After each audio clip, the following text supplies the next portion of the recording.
So just ಈಗ ಹುಲಿಗೆಮ್ಮನ ಗುಡಿಗೆ ಹೋಗಿ ದರ್ಶನ ಮಾಡ್ಕೊಂಡು ಪೂಜೆ ಮಾಡ್ಕೊಂಡು ಬರ್ತಾ ಇದ್ರೆ ನಮ್ಮ ಹುಡುಗ ಒಂದು ರೆಸ್ಕ್ಯೂ ಮಾಡ್ಕೊಂಡು ಬಂದಿದ್ದಾನೆ ಸದ್ಯ. ಸೊ ರಿಲೀಸ್ ಮಾಡ್ತೀವಿ ನಾಗರಹಾವು ನೋಡ್ತಾ ಇರಿ ಗೈಸ್.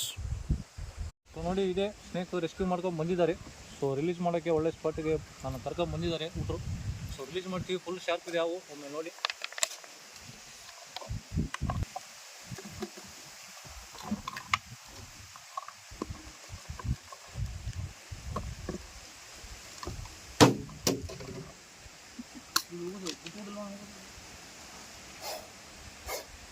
ನೋಡಿ ಗೈಸ್,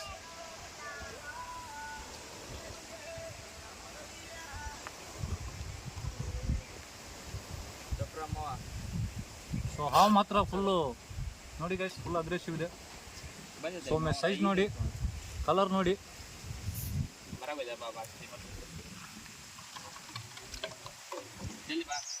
ಸೊ ಏನಿಲ್ಲ ಗೈಸ್, ಇದ್ರ ಬಗ್ಗೆ ಒಂದು 2 ಮಾತು ಹೇಳ್ತೀನಿ ನೀಟಾಗಿ. ನಾವು ಹಿಡಿತೋಲ್ಲ ಹಂಗಾಗಿ ನೋಡಿದ್ವಿ, ಇಲ್ಲಾಂದ್ರೆ ಅವಲ್ಲಿ ಬಿಟ್ಟು ಬಿಡ್ತೀವಿ. ಏನಂತಂದ್ರೆ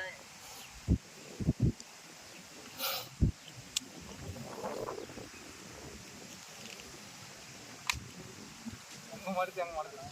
ಸೊ ಜಾಸ್ತಿ ಹೊತ್ತು ಕಟ್ಸೋದು ಬೇಡ ಗೈಸ್. ಸೊ ರಿಲೀಸ್ ಮಾಡಿ ಬಿಡೋಣ. ನಾವು ಮಾತ್ರ ಫುಲ್ ಅಗ್ರೆಸಿವ್ ಇದೆ, ಶಾರ್ಪ್ ಇದೆ.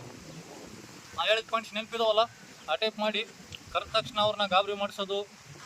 ಆ್ಯಂಡ್ ಇನ್ಮೇಲೆ ದಾರ ಕಟ್ಟೋದು, ಯಾವನೋ ಹೇಳಿದ್ ಕೇಳಿ ಬ್ಲೇಡ್ಲೆ ಕೊಯ್ಯೋದು, ರಕ್ತ ಬಾಯಿಲೆ ತೆಗೆದು ಮಾಡಬೇಡಿ. ನೀವು ಬಾಯಿಲೆ ತೆಗೆದಂಗೆಲ್ಲ ವಿಷಯನ ಬಾಯಿಗೆ ಇರುತ್ತೆ, ಹಿಂಗೆ ಮಾಡೋದು ಆ ಟೈಪ್ ಮಾಡಬೇಡಿ.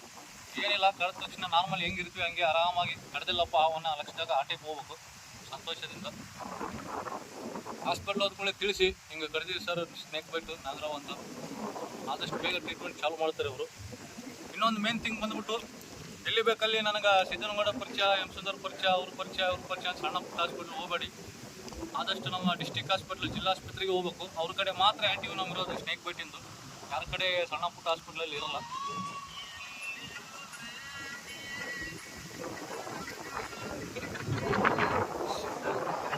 ಸೊ ರಿಲೀಸ್ ಮಾಡೋಣ.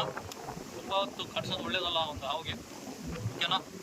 ಇವತ್ತಿನ ವಿಡಿಯೋ ಎಲ್ಲರಿಗೂ ನೋಡಿದ್ದಕ್ಕೆ ಧನ್ಯವಾದಗಳು. ರಿಲೀಸ್ ಮಾಡ್ತೀನಿ ನೋಡಿ. ನೀವು ಫೋರ್ಸ್ಗೆ ಹೋಗುತ್ತೆ.